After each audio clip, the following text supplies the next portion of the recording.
Hello. Okay. Hey, hi. Hi, Scott. Hey. I'm waiting for Remy to try talking. Too. Okay, he unmuted. You are muted. Who's going to be the first one to talk on mute today? You deliberately. You always do that. So, yeah. Deliberately, yes, it's deliberate. I know. That's what's funny about it, sort of, because it's a running gag and gag. Yeah. Word. Anyway. I need to yell at Simon. Simon, if you're listening. He's not. Yeah, he kept the do's and don'ts and the introduction slides on his machine. He didn't put them here. What? No. It's free for all today. You guys have been waiting for this day. Yeah. No code of conduct or infinite code of conduct. Right. Maybe one of those. So you're going to get to see me do this. Great. All right. Be nice. First of all, nice. Keep it nice. Keep it decent. Keep it, respectable. This is not Reddit. It's YouTube.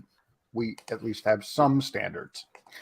Don't post anything adult, offensive, yada yada. Come on, be real here. Don't We're all adults. Things. Don't repeat. Well, that one's next, and we consider that spamming. So when we get your question, we put it in the list, and then other questions go on top of that, and then, we can say underneath that, and then it bumps up. But if you ask the same question again, bing boom, you keep going to the bottom. Yep. Maybe we'll get to it. But, and if you ask it 3 times in a row really fast, then I'll just make sure it goes down 3. So, yeah. We should probably start with answering why Simon's not here. He's working, as far as I know. Oh, okay. Well, then, that's the whole story. Cool. Yeah, that's his excuse this week, is he's working. Good job. The rumor is that we actually have day jobs. So we should probably introduce ourselves now. And we have Remy could do this all the time. It's evening for him. Yeah. Right. All right. I am Scott Stahl. I am one of the community leaders. I am a co-organizer for GDG Cleveland. Do a lot with Flutter community. If you have a problem with the Flutter community public Slack, you can bug one of my admins. Don't bug me. So what else here? I write some code with Simon sometimes at Dev Angels London. I also, like just about all of us, I have my own side gigs as well, and that's under Good Dog Apps. Randall? Yeah, I'm Randall Schwartz. I am a Dart and Flutter Google developer expert. Been doing that sort of thing since the very beginning of that program for that. Beginning of time. I've had a 45-year career, so I've pretty much done one of everything in my entire career. Still looking for more work, though. That's the way it keeps going. And for this show, I am the question magician, has been the label assigned to me. So I am watching in the live chat as we speak. I am watching in the live chat, looking for chat lines that start with Q:. If you put Q: in front of it, then it goes into our queue. Bad pun every week. And then we'll get to it. We'll answer it. I can Scott remove and him. And our wonderful experts that we have today, who are John. Sure. John Weezy. So I've been involved in the community for a long time. I work for Microsoft on our Android platform team, building software on Android and building Android platform devices. Cool. And Remy, welcome back to the show, Remy. Yeah, thank you. Yeah, so I'm Remy. I'm the author of various Flutter packages like Riverpod, books, things like that. And working at Invertase on Flutterfire, Experiment, and a bunch of stuff. Cool. Well, good. Now I know who to talk to about Crashalytics. No, I'm kidding. Exactly. Yes. And if there are any questions about the best state management, those immediately go right there. Yeah, and the answer is Riverpod, of course. Oh man. Funny thing about Crashalytics, if my client is watching. Hi guys. When you set up Crashalytics early on in your app development, and then you go to show things to the client, they ask you why there are 550 crashes from all the times you were trying to solve a render flex error, because it reports every single one of them. Wow. It reports a render flex error as an app crash. I didn't know that until I looked up at the Crashalytics and said, "What the heck?" One user had like 400 crashes. So we don't have any questions yet, but we want to talk about the upcoming Dart 3 release, along with probably a Flutter corresponding release. Have you two, John and Remy, have you had a chance to play with Dart 3 yet? Yeah, a little bit. And I know we've done a little bit here on the last couple of weeks. We've done a few different things. So right. I'm thinking it's going to be interesting. Oh, Remy, you said yes, and then I jumped on top of you there.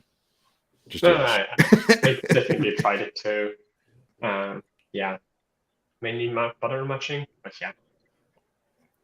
I'm thinking it's going to have a distinct impact on the Flutter tour, the Dart tour. And I've been watching the website changes over the last few days because the doc team is frantically trying to catch up with Dart 3. I can tell because I'm watching all these commits and I know exactly where they're going, and they're making code labs that involve patterns and things like that. It's pretty cool. And so I'm seeing all this, and I suspected months ago that given the scope of what patterns and records actually bring to the language, that it would have to end up being a good sized chunk of the run through, the walkthrough. So far, it doesn't look like they're doing more than giving it about the same amount of coverage as, say, async or something, so an important topic, but not like scribbled all the way through everything. I think that's probably the best approach because you don't want to overwhelm people in the tour. We always want the tour to be something where we can say, we expect everybody who's asking a question here in this social group, Discord, Slack, whatever, to have at least read the tour so that they're not asking any questions that come straight from there. And so I'm trying to keep that. I'm hoping that stays small enough that we can still demand that.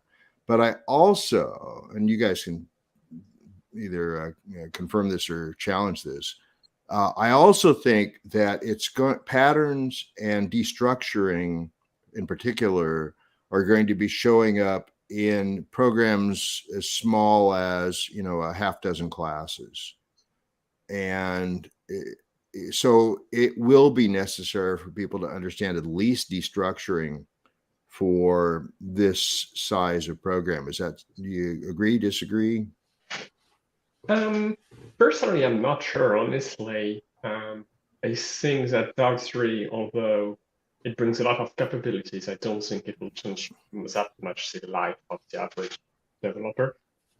Mm-hmm. Like maybe if you're using freeze and all today, maybe you'll switch to the new syntax. Like say you're using change notifier and all, and you're not using freeze, so you don't need unions or whatever. Your code pretty much will not change much, right? And yeah, so in my opinion, the main changes are for for Riverpod maybe with async value, and for block and a few similar usage, where in block they also use this self class pattern. So it makes sense for them. But like for typical newcomers, I don't see this. I think one place this is going to come into play, and John, it looked like you were about to talk. Sorry, and I jumped on you there. Go ahead.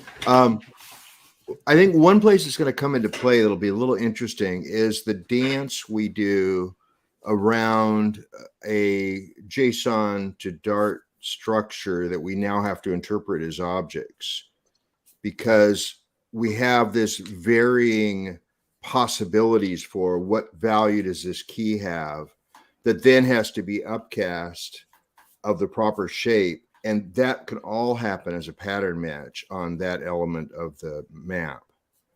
And I think that's going to change some of the ways we write, for example, JSON to Dart converters, or how we deal with a Firebase response. And I think that's going to be probably the most direct impact for most people, is the way we write those kinds of things and the way we get generators that write those kinds of things. It's going to look differently with patterns. This now. What? Why? I haven't had a chance to look into any of this because I'm head down trying to beat a July deadline. And I'm in the middle. I'm in the middle of basically working on downloading a master JSON file and then parsing it into all the different classes that the app needs for content. And yeah, I'm sitting here thinking, why couldn't you have said this last week? Well, I mean, you're not officially supposed to be using Dart 3. It's only in beta. So okay, in production, you're doing the right thing. You're in production at this point, not in an area where you can still have things break. But Dart 3 is getting pretty close. Well, here's the thing. So in one short expression, you can say, is this not only non-null, which means the key existed, here's the value, but it also has to be a list. And so you can already get the list out of that all in one short expression, instead of first casting it as, list and then extracting the data. It's all going to be one short expression to do that. And I think that's going to be interesting. I think and plus fallbacks if it's not that, or maybe there's been some weird JSON I've seen where some value is either a single item or a list of items, and handling those is always this weird sort of stacked, is it this or is it that or is it that? Those are all going to become patterns. And it's going to be so much nicer to be able to parse this kind of arbitrary data structure coming in. Let's turn it into something that is strongly typed all the way out. So, yeah. I just must be lucky in the way I organized mine. So I have six different types of objects. So I just made a list of all of one type, all of another type. So the overall object contains like 6 lists. Well, these are all interdependent. And the first time I tried to set things up, I was trying to instantiate the classes. Well, the problem is that when class A needs a list of class B, and class B needs a list of class C, and class C needs a list of class A, now you've got this circular initiation or initialization going on, and hello, Stack Overflow. Yes. And you don't mean the website. Nope. Very rare I get an SO, but got one the other day. Yeah. So what I changed it to was each object has a list of names of the other objects, and everything's getting put into maps, and the name of each thing is its key. Yeah. So now class A, when it's instantiated, it just has a list of the names of class B that it takes. So when it actually goes to be used, it will then fetch it out of class B's map. See what I mean? The other thing I like about the patterns and destructuring and things like that is patterns work in the for in loops, for in, and also the for in elements of a collection literal. And so you'll be able to, for example, have I saw an example of the Fibonacci sequence where for var A, var B equals 0 or 1, 1, and then the test and the assignment were all basically using records at the 3 levels instead of just the single item. And I thought that was really clever, and I'm looking forward to more stuff like that.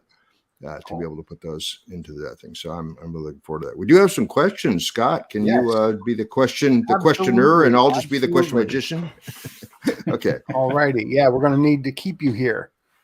So let's see here. Remy, you get the first one. what's the future of freezed after the arrival of records and pattern matching in Dart 3, which you kind of touched on already, but please. Yeah, freezed is a bit in a weird place, I would say, with Dart 3 coming. Basically, I would expect freeze to slowly over time because less useful as Dart progress. You might still want to use it because of various things like equal implementations or copy with methods or from JSON to JSON automatically for you, even with unions. But of course, using freeze just for the when might not be that useful anymore.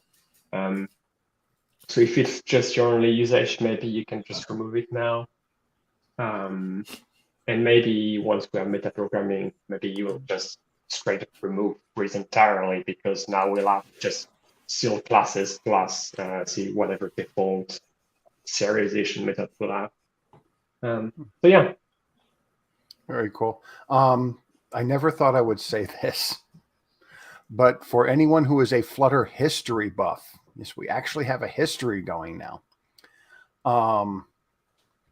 Way back in 2019. Whoa. See, this is with Dart 3 coming out, freezed is basically not going to be as important as it was. Which is okay, because Remy actually had scored first a long time ago when the Flutter team had come out with a package called Provide. Yeah, I mean, go ahead.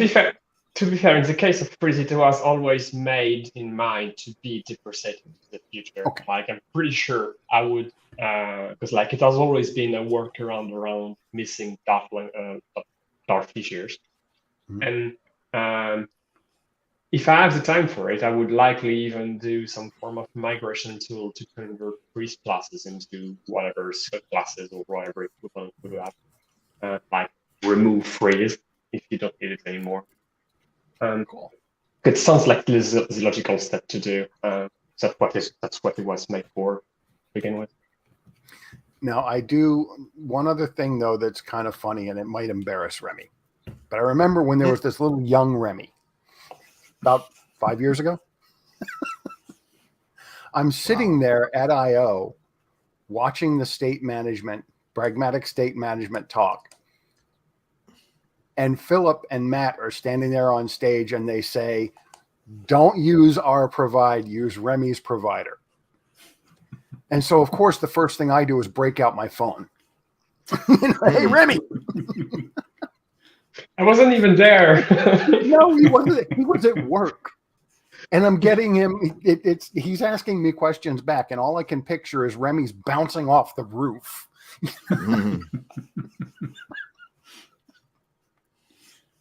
But yeah, it was a great moment. It was a great moment. All right. So let's see what else we've got here. How can I show obtain build context to show scaffold messages during Riverpod provider initiation? So what I'm getting from this, Jax, it's a little hard with the translation, but I think what you're saying is your goal is to show scaffold messages during Riverpod provider initiation. But if I understand it correctly, aren't they initiated before that context is created so they can be in the context? Isn't that right, Remy? Or no? Not necessarily. The context might be here, but in any case, it's not something you will want to do, because showing a scaffold message is kind of what we call a side effect, because it's not inserted in the widget tree inside the build method. You have to call something called show dialog, which triggers a set state somewhere and forces the UI to re-render.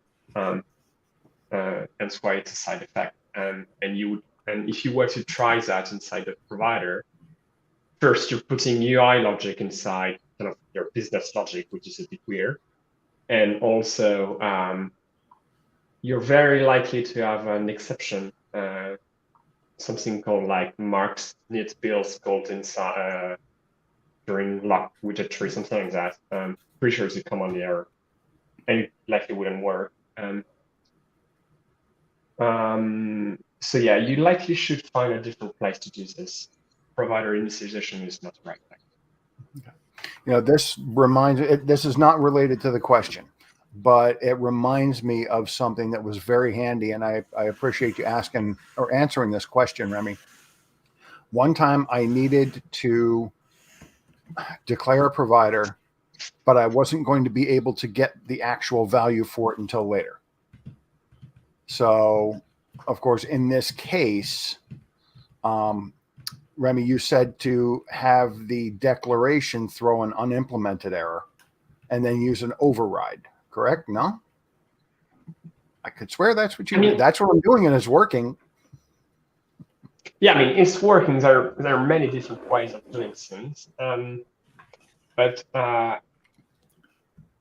I would discourage from doing that. I would likely search for a different alternative. The thing is, the question is not precise enough to give you the alternative, but generally, I discourage using overrides and likely scoping, because you likely ended up using scopes too, or unless you did things in the main, but then it's also weird.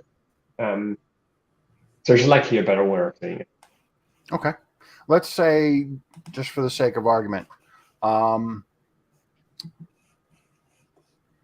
you're trying to get user data out of shared preferences to populate the user. Mm-hmm. So how would you handle that then? Because you're getting your shared preference instance, of course, early on. John, do you have an answer for that? No. What's up, Randall? I think Randall over there does. Yeah. Yeah. I am now the initialization king for Riverpod. I've now done it like 5 different ways. And I'm sorry, but my whole point with bringing this up is, our audience is not usually beginners. So talking about general stuff is fine, but it's nice to get some little tips and tricks out there that we can actually use at work. Yes. So, yes. I'm about to this address kind of initialization thing. I'm about to address specifics, but I wanted to start with saying that. And I've done a series of videos. I'll publish my Dart and Flutter channel YouTube link in the chat in a second. But I've gone through different phases, some of which Remy has hated. But I think he's close to liking what I'm doing now. But there is a way using the proper sequence of ref watches and so on to be able to what I call warm up providers. And I've been getting better and better at that over time. And none of them involve the technique that Scott just mentioned, which is having to use an override over the top of a malfunctioning provider, essentially. So check my channel out. I'll post the links. My most recent video, in fact, actually has been getting a huge number of hits because it solves the problem almost the way Remy approves. I'm fixing it. I'm going to do it again when Dart 3 comes out, and then it'll be the way Remy actually approves. For anyone who doesn't know the cast of characters around here, Remy and Simon are both perfectionists or close to. And the fun part is when they don't agree on how to do something, because they both are very, very advanced. They both know a whole lot of tricks. And sometimes I just want to sell tickets and hand out popcorn. Yeah. The great thing is, Simon isn't here today. Yet Yeah. too. Right. On the Riverpod Discord. Go ahead, Randall. On the Riverpod Discord, more than once, I have said, I think it's this way, but I bet Remy's going to disagree. and I've been right. He's Yep. come along with, no, actually, you got to do it this way. So I'm kind of used to now being corrected by Remy on the Riverpod Well, and Discord. it reminds At some me. point, 12 hours later. Now I know this is going to get back to Jake Wharton, right? Which is cool. Jake can be a nice guy at times, despite his Twitter presence. In person, he's a nice guy. He was having an argument with Simon one time, literally in a bar. This is not a joke. We were at a pre-event party, and it was one of those situations where they were arguing high-level engineering points, and both of them were right. Okay, and that we get that a lot now at the highest levels of Flutter. People are arguing, and both people are right. It's a matter of opinion. And when it came to Flutter, a lot of people know Jake is not a fan. And he said that the points he pointed out were deal killers. And Simon said, no, they're not. They're an acceptable price to pay for the good things you get. And that's what it came down to. So there are a whole lot of times when you just have to make a decision about the trade-offs. And not everyone's going to agree. It doesn't make anybody wrong.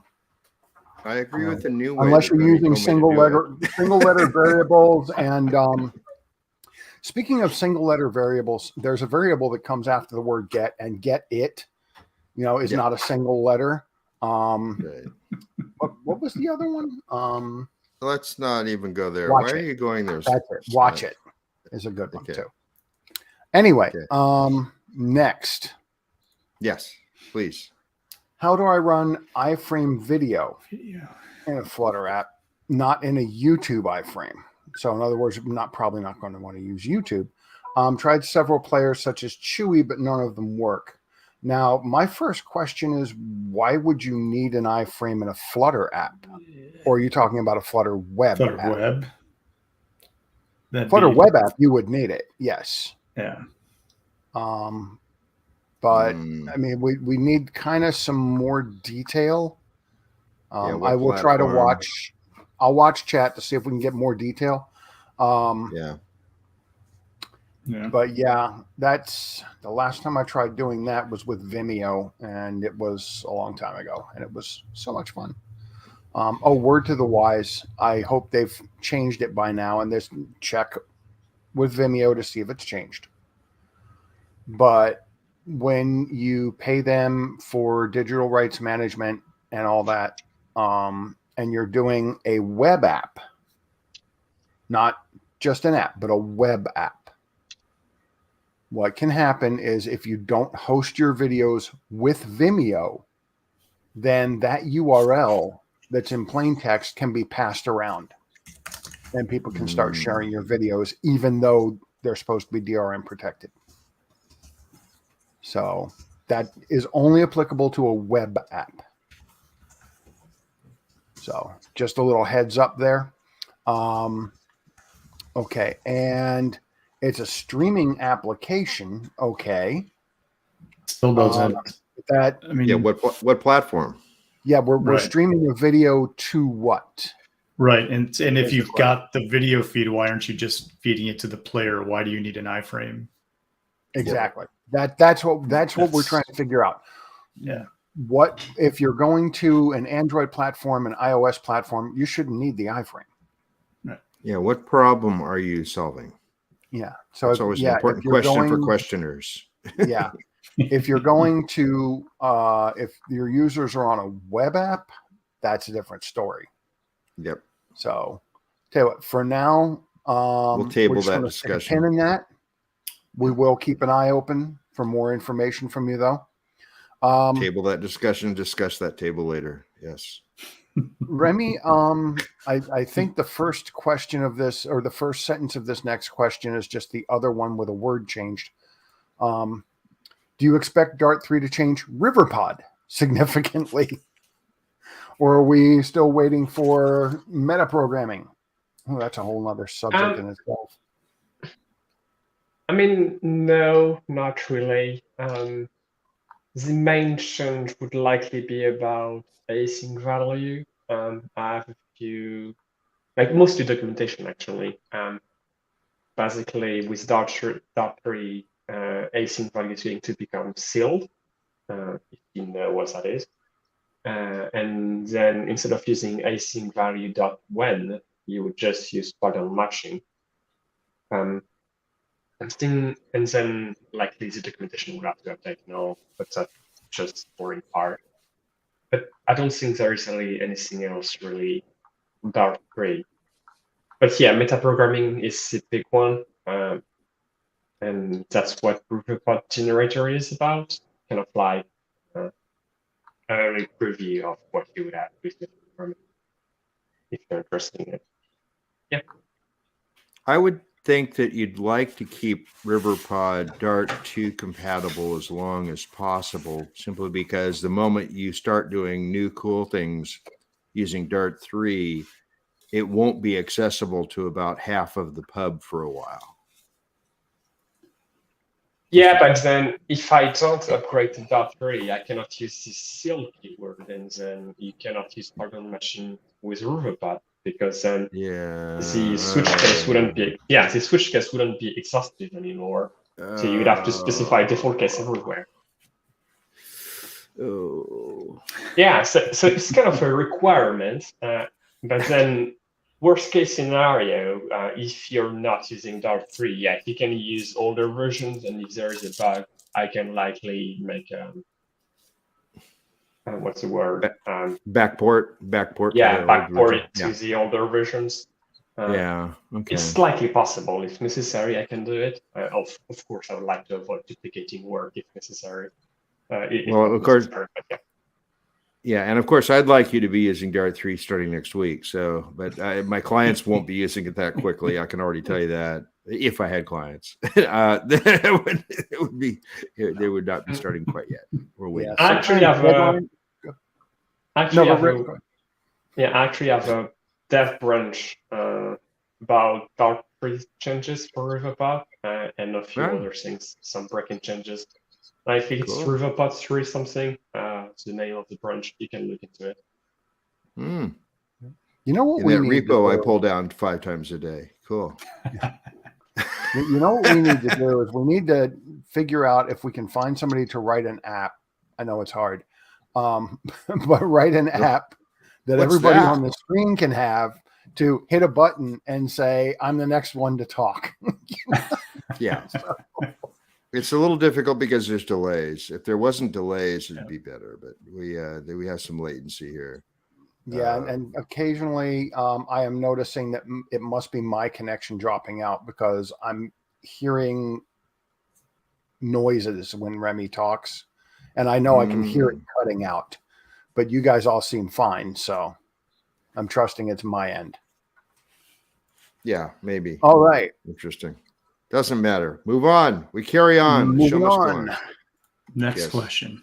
On web, I have a list of items that I'm scrolling with right and left on the keyboard. When I reach the last item that's visible and I have other items off the screen, can I advance it automatically? What? Should not be much of a problem. It's just a question of knowing what item you're on and how many items are visible. That kind of tracking. Well, there's somebody that usually has an idea how to do goofy stuff. He has red hair, and goodness knows he might show up. Oh, look! Oh, he heard us talking He's about. He's thrown me on camera with a glass to my lips so many times I had to get him back. Sorry. How's it going? How's everything? It's going. How's the stream? Going good. Good. So yeah, somebody's got. I wasn't thinking I was going to be back in time, so. Oh, cool. Thanks for holding the fort. Somebody's got. I'll go behind the scenes. I'll go behind the scenes. See you guys. I'll be around. Oh. Somebody's got a row of stuff, and they select this one, and then this one, and then this one, and when they get to this one, they want the whole thing to shift and load a new set. Hey, on web, I have a list of items which scroll with the keyboard. When I reach the last visible item, when I reach the last item that is visible in the list, and I have items that are not visible, I can advance automatically. So if there's Fine. 5 items and you select the 5th one, it slides it all the way over. So I that's now guess the I'm first trying to one. figure out why it wouldn't automatically, if it's like a list view that you're List of items. arrowing through, why wouldn't it automatically just go to the next Yeah, view? I'm not sure what. Well, they don't say a list Oh view. no. They say it's a list of items. Okay, Alright, hang on a second. It might be that the keyboard is changing focus between the items, but it's not actually Mhm. scrolling the view. Oh, That's what I was thinking. Yes, and then like On a web, page view, yeah, it would pop maybe. over. So it's scrollable.of ensure visible is it's scrollable.of context, and on scrollable it has a function called ensure visible, and you give it a context of your widget that you want to display, and it will scroll the view so it's visible. Yeah, but You write that down. it sounds like the item is not visible, so you might have to increase the cache extent to mount it. Otherwise, if it's not visible, you wouldn't have context for it. No, I mean like the focus is moving it, right? So you got like Yeah. the focus is going from 1 to the second one to the third one to the fourth, then to the 5th one that's off screen, but it's not scrolling into view. Yeah, but it's only going to go to the 5th one off screen if it's mounted, right? Because If it's yeah, but you're gonna get that mounted. Like the default behavior is to have that room. But yeah, sure, you want enough cache extent to have at least one view. I think the default behavior is to do that though. So I'm kind of isn't the cache reach the the last default cache item that is visible in the list, and I have items that are not visible. I can advance with. It sounds to me like that's what you want. So what's this? Yeah, and what Ren was saying is that cache extent should be there. The cache extent is the extra bit out of view that you want to build, widgets that you want to build that are not in view yet. And that way, when you press with the keyboard focus, it focuses the view out of view, and then it brings it into view. So, Right. Yeah. Let me see here. Sorry, had a moment. All right. Sometimes it is said that catching every single error, exception, or failure can be bad because it as hiding the app's problems. yeah, yes, Okay. it is. So it sounds like you want to prioritize your errors, but how? No, I mean, so what was the question? How can I continue my app stability? How can I continue my app stability during production whilst catching the little nasty errors? Well, that's it. You do uncaught exceptions, you log them, and then when you look at your logging tool, you go, oh, that's occurring there. That should not be happening. And then you add the catch statement to fix it. Right? Well, so that's the way and you fix it. Crashlytics would tell you where you need to do this. Yes. Yeah, exactly. Give you a good idea. Yeah. So that's the way you solve that. Like the point here is that you're solving the particular conditions that occur. Very rarely do you want to say, oh, if any exception occurs, display an error message, because you probably want to bubble up certain errors in different ways. So yeah, you should get notification of the error. The user shouldn't notice there was one. The other thing that is missing is error widget builder. A lot of people don't override it. So error widget, is it error widget builder? It's error widget builder, isn't it? Error box builder, I can't remember. But basically it means that so in production app, in your debug apps, you'll see this. That's the red screen with the yellow text. So when you get a crash happen, an uncaught exception, for example, in UI, you'll see that red screen of death. When it's in production, you see a gray screen, which can be very bad because if it trickles upwards, you just get an entire gray screen app, and they can't navigate and maybe can't do anything. And it's like, what do I do now? That's not the experience you want to give your user. So normally what you want to do is override the error widget builder function to return back a nice little error widget saying, oh, sorry, something went wrong. We've been reported. The error's been reported to us, and we'll fix it when we can, or whenever you want to tell the user. Sounds like a bit very nice and nice. It's reminds me of overriding a few things, like wanting to override the possible answers in a dialog box because it tells you this thing you don't like, and then it says, okay, well, what if it's not okay? Right. So you put a button there that says not okay. Well, you press not okay, and then the text comes up, says too bad. All right, moving on. Need to go get a drum set so I can give you a is provider feature complete Are there any recommendations not to use it? Oh, any plans to stop supporting it? And actually, another question that I had recently that I was wondering about is the team still recommending it? Because I know they used to. Yeah, I haven't heard them recommend anything or say that they were stopping either. So I have no clue. I believe I could be wrong, but I believe the state management page still recommends provider, and I believe they also mention Riverpod too. I may be wrong. I believe it's like, it's like provider is a recommended solution and Riverpod is another recommended solution. I put a link to the list of state management stuff inside of the chat for anyone. One thing that came up about 3.5 years ago, don't mistake this list as a recommendations list. They're putting it together as these are your options list. It's informational. It's not a recommendation. Absolutely not a recommendation. That came up, and they had to make it very clear it is not a recommendation list. It's literally just called options, the section. That's it. They removed the recommended thing. Yeah, sorry. I was going to say the interesting thing, I think I just use provider for is just almost as a quick inherited widget. Because what I don't like doing is essentially wrap. Whenever I want an inherited widget, I don't like the way inherited widgets are built. Like just the way they work. You end up wanting to wrap it, and you end up wrapping every inherited widget with another widget to provide some sort of flow down the tree. And that's end up whenever I use provider is to do that, right? Just to kind of provide something down the tree the way inherited widget should do, right? Yeah, I mean, it's true that inherited widgets are very verbose, right? You could say. Anyway, in a way, yes, provider is feature complete, mainly because there's not much I can do with it anymore due to various limitations with inherited widgets. Like, it's not like the list of problems is solved. Like, there is no more problem. It's just can't do much anymore.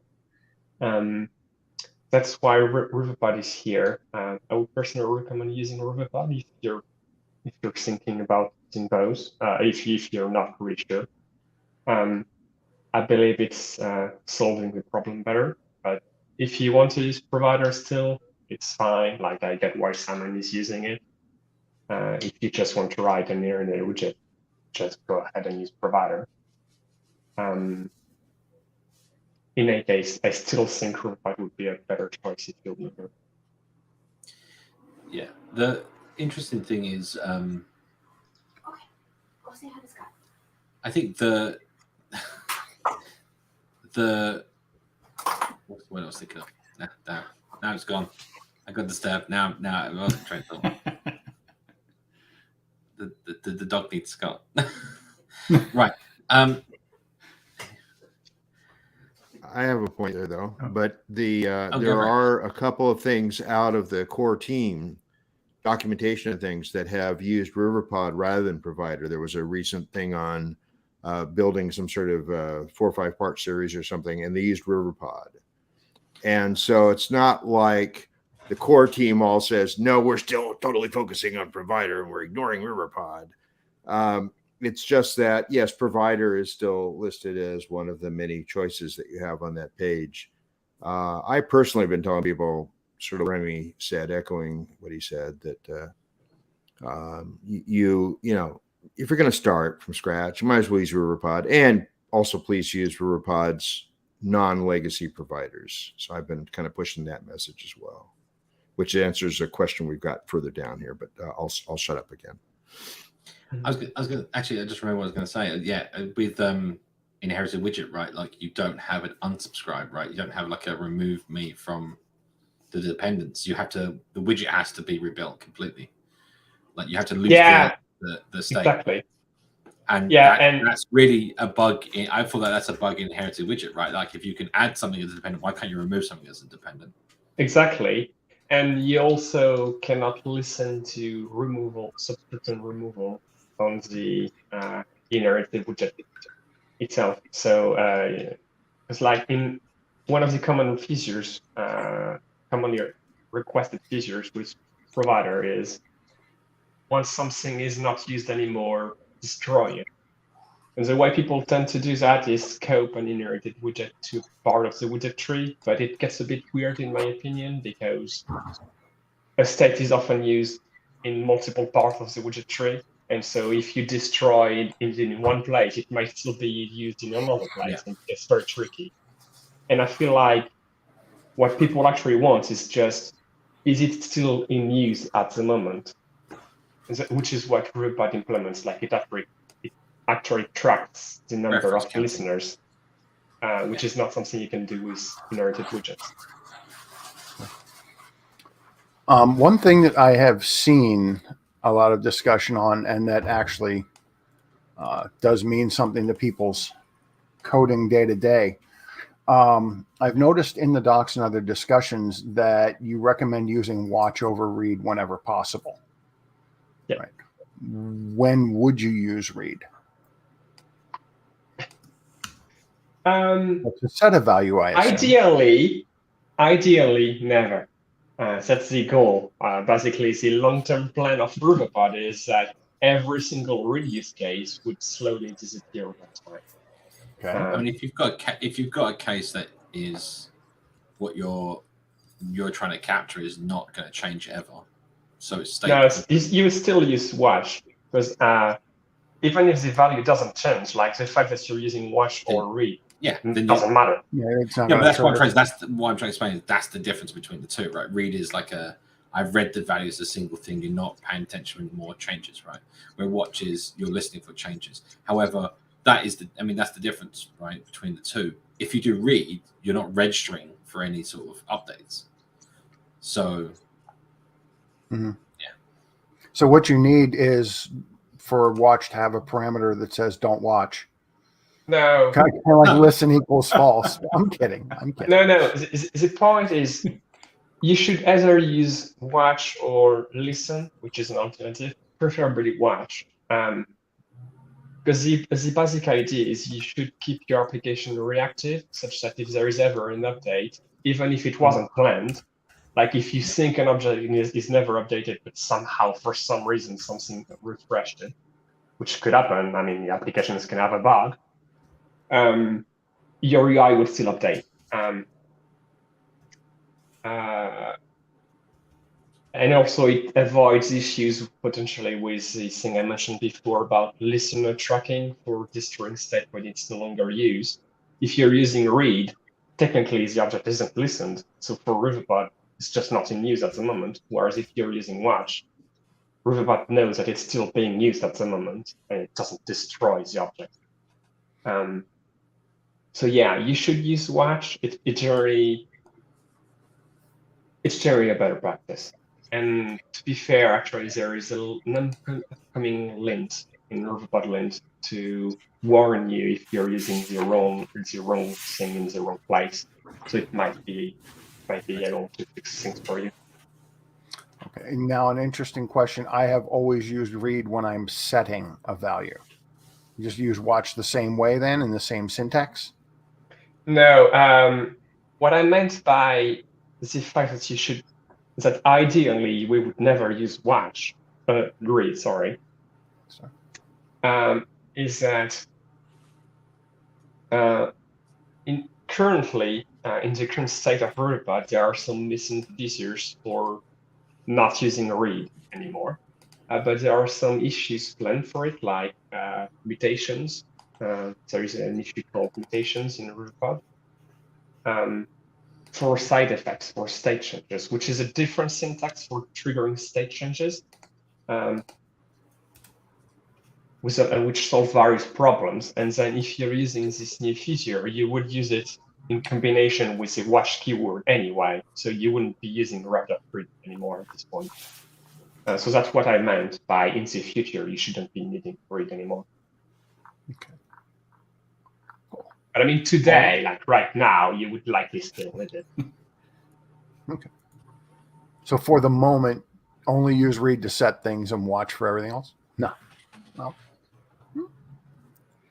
Yeah, passively. Okay. All right, moving on. Somebody's looking for a package that's a diagram editor. Yeah, I see. I remember some people building some things like this. I don't remember what they were, what they're called. Yeah, I actually just looked this up, React Flow, because I've never used it before. But it's a common thing to want to do. It's a shame we don't actually have something built into the framework. I think actually, to be honest, I think actually saw a Dart Flow package. Could be wrong. I saw Flow, but I don't know if it had anything to do with this. There is I know there's like is it Viz? There's some data visualization packages and things that do this, but all of them I think they're all like there's GViz, PubViz.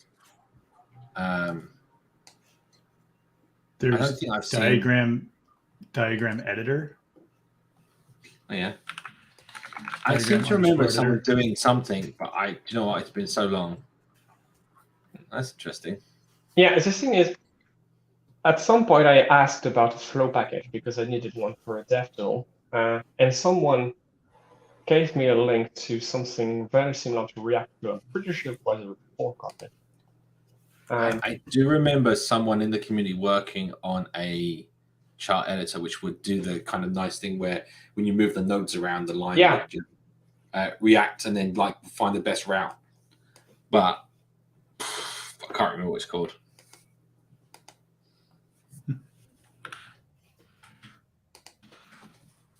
I do not vouch for whether or not these are correct, but ChatGPT says as of 2021, we had Flutter Flow diagrams, Flutter Flow chart, and Flow Builder. I thought _flow_ chart seems to be. Hang on. So look, I think this was it. Hang on. Yeah, where's the button? I'll find the button. Share screen. That's what I want. Hang on, so we can do this. No, there you go. Yep. Is that that thing, right? Right. Where you move your nodes around, and obviously these are like any widget with connection points, I guess. Apparently, according to this, it has pre-built widgets for common components such as decision nodes, process nodes, and connectors. And probably has more by now.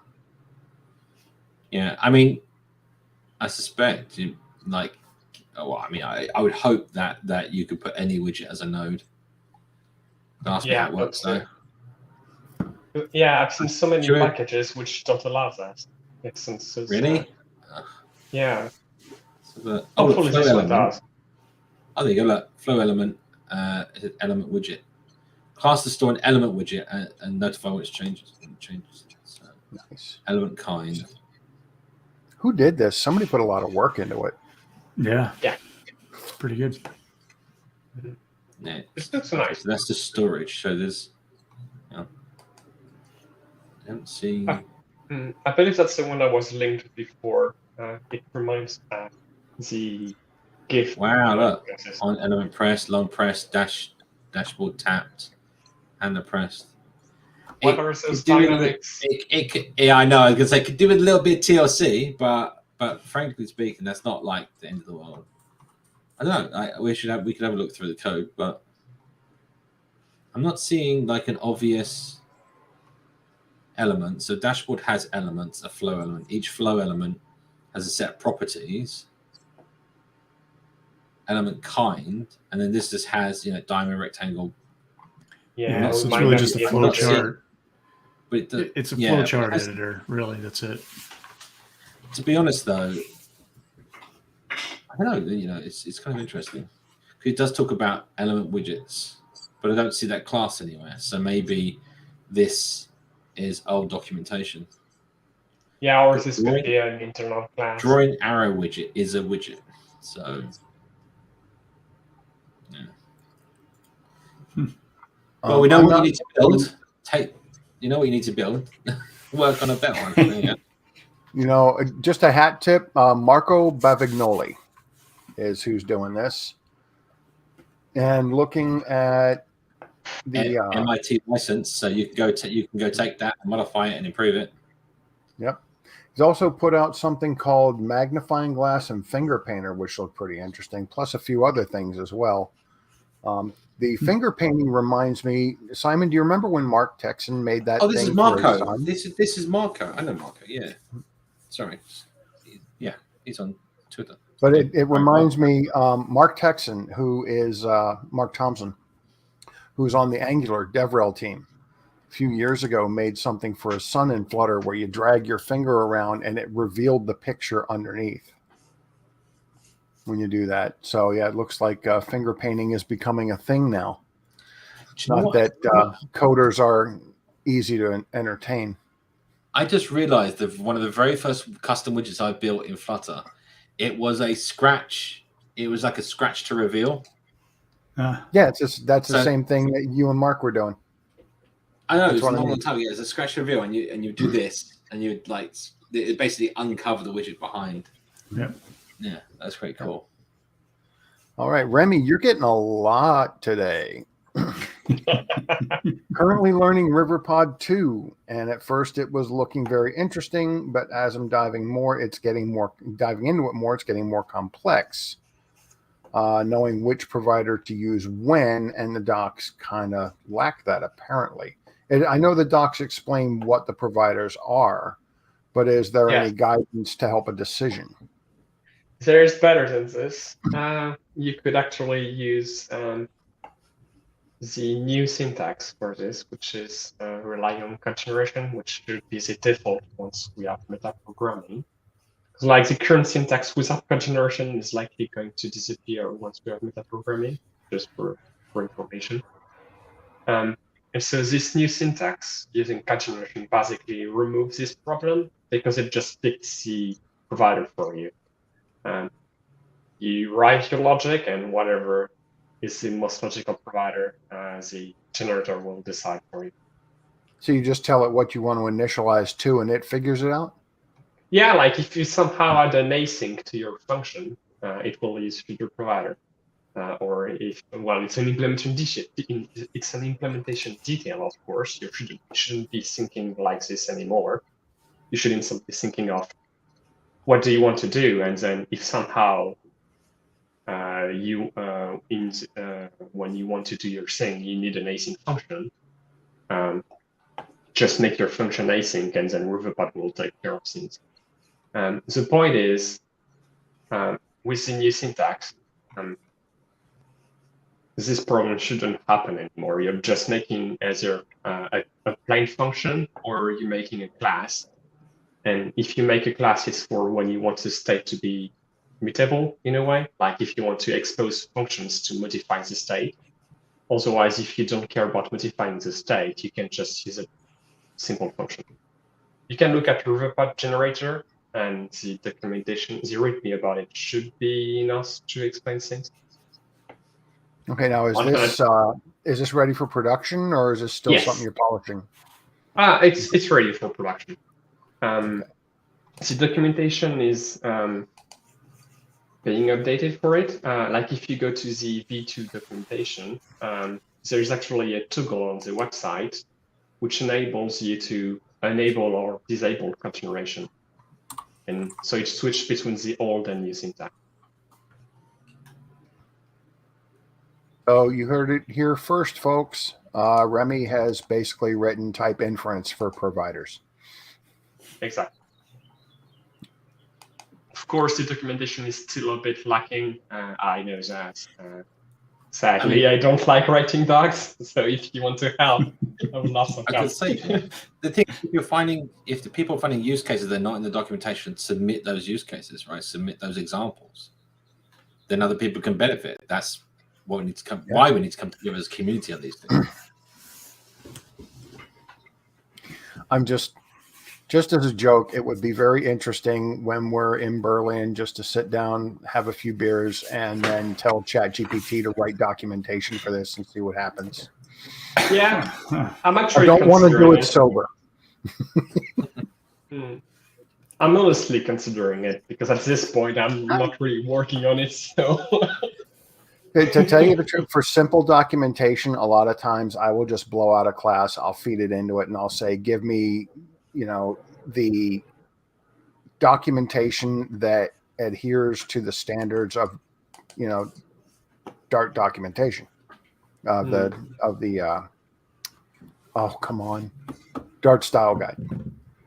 And it's not bad. And when it gets something wrong, I just tell it what's wrong. It regenerates a new one that's correct, and it never makes that mistake again. So it's like a 17-year-old intern. You've got to train it, but it can lighten your workload. All right. Let's see. Just before we jump to the next question, I was just looking through that Flutter flow chart thing. It's really a shame how it's that he's got an enum that selects which widget to return. And not like you can supply any widget. Like, why? Why do people do this? We'll talk to him. Marco. Yeah. All right. There's a part 2 actually to this question. So we have addressed basically the new type inference for providers, but also the use of widget ref bugs me because I can't use context now. And I have to wrap it with a consumer, which is totally unnecessary. I just want to use the provider in that widget, not updating it. You have to use a consumer? You mean like before he would do provider of context, right? And just get the provider and then he can then just use it, right? Rather than having the consumer to get a widget widget reference or whatever, right? I mean, can you do is there a context.watch? No, because it wouldn't work since it wouldn't support the listener tracking and all, or the removing on subscription we discussed before. So you have right, because you're not using the inherited widget dependent system. You're using your own that's built on top of the widgets. Yeah. At some point, because I've discussed a few times about potentially making the necessary work in Flutter to be able to use context watch, like fixing the bug mentioned before, button into the widget and adding the missing APIs I would need. I've made PRs before for it. The Flutter team wasn't satisfied with it. I still need to write design docs about if there is a way to convince them and all. It's a lot of work, so maybe I'll do it one day. Make a PR and reference this section of the video and say, watch this. Yep, there you go. Timestamp. Oh, yeah, but I want to avoid ruining things. Sorry. A really annoying thing. All your timestamps on YouTube during a live stream are negative until the video is finished. Because I was trying to give someone a timestamp to a certain part of the show that was still in progress a couple weeks ago, and it was a pain in the neck. All right. So I used Flutter haptic feedback for vibration, but it didn't work. I already added Android permissions. Then I used a vibration package, and it did work. Why is the normal haptic feedback not working? That is a good question. That should be. Yeah, I don't know. I just tried it and it worked. So I don't know. I have a feeling I know exactly what's happened here. And let me read your mind. Hang on a second. Hang on. I'm reading your mind. When you added the permission, did you restart and not hot reload? So if you modify any of the Android code, you have to stop your app and start it again. Otherwise, it's not going to have the permission that you wanted to add for vibration, right? So what would have happened is you added the vibration package, and then it went, okay, you've added a package. You need to stop and start your app fresh. In which case, then it worked because now it has the permission. So, have you tried? I would say try removing your package and just use the haptic feedback with the permission. See if now it works. Because I suspect and shut everything down and restart cold. And it's kind of funny too, because I play around with theme extensions a lot. I use them probably more than I should. And the problem with it though is there is no such thing as a hot reload when you're dealing with a theme extension. because if you don't hot restart, then it doesn't put the new theme extension changes into the context, and they're not there. So hey, theme extension is not provider. You know, here's the funny. Remy, are you going to be in Berlin presenting? No. Yes. Okay. If you want to come see the difference, because I'm going to be presenting in Berlin, Remy's going to be presenting in Berlin. You know, they'll probably have us in rooms next to each other or something, so he steals all my audience. All right. Next.